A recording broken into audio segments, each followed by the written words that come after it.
7e journée de championnat et déjà une situation d'urgence pour Pau qui accueille le Stade Français. Dernier du classement, la section reste sur 3 défaites. Paris de son côté est en confiance avec la volonté d'obtenir un premier succès à l'extérieur. Paris démarre fort dans le sillage de ses avants et alors que Pau a ouvert le score sur pénalité.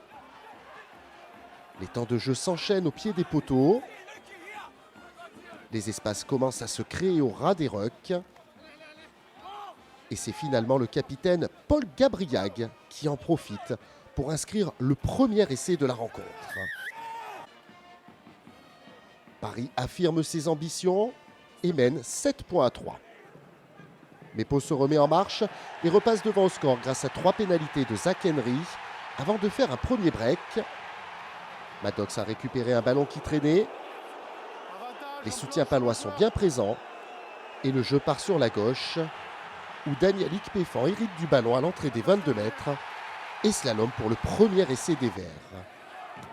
19-7 et Pau enchaîne. À la demi-heure de jeu, Clément Laporte entend le sifflet de l'arbitre. L'arrière remonte tranquillement le ballon, puis prend la décision de jouer rapidement. La passe au pied de l'ancien Lyonnais est parfaite et Ikpefan part inscrire un doublé. On revoit la très belle prise d'initiative de Laporte au cœur d'une défense peu attentive et la vitesse d'Ikpefan qui fait la différence. À la pause, Pau mène 29-7 et semble se diriger vers une tranquille victoire sous les yeux de Thomas Lombard et Danz Peterwild. Pau a même l'envie d'aller chercher le bonus offensif en deuxième période et la section s'en donne les moyens en dominant pendant 20 minutes.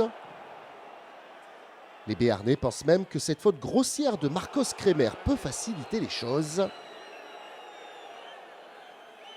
Le troisième ligne parisien est exclu et Paris va finir à 14 contre 15.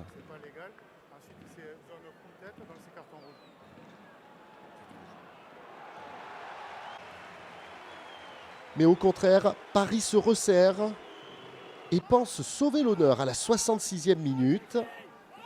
Sur cette action, les avants parisiens pilonnent la défense et ouvrent les espaces sur les extérieurs.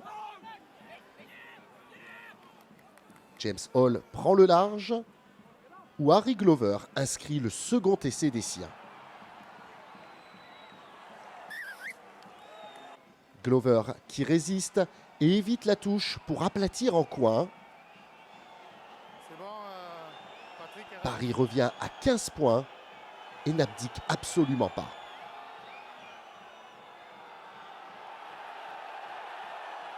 À 7 minutes de la fin de la rencontre, Pau commence à trembler avec un troisième essai de Juan van der Mecht. C'est tout en puissance que le deuxième ligne permet à son équipe de revenir à 29-21.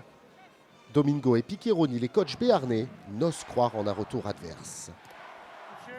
Et pourtant, après une pénalité de second pour amener le stade dans le bonus défensif, Paris a une balle de match. Hall met la pression sur ce jeu au pied et Harry Glover, encore lui, est plus rapide pour l'essai de l'égalisation à la sirène. 22 points de retard à la pause, une infériorité numérique.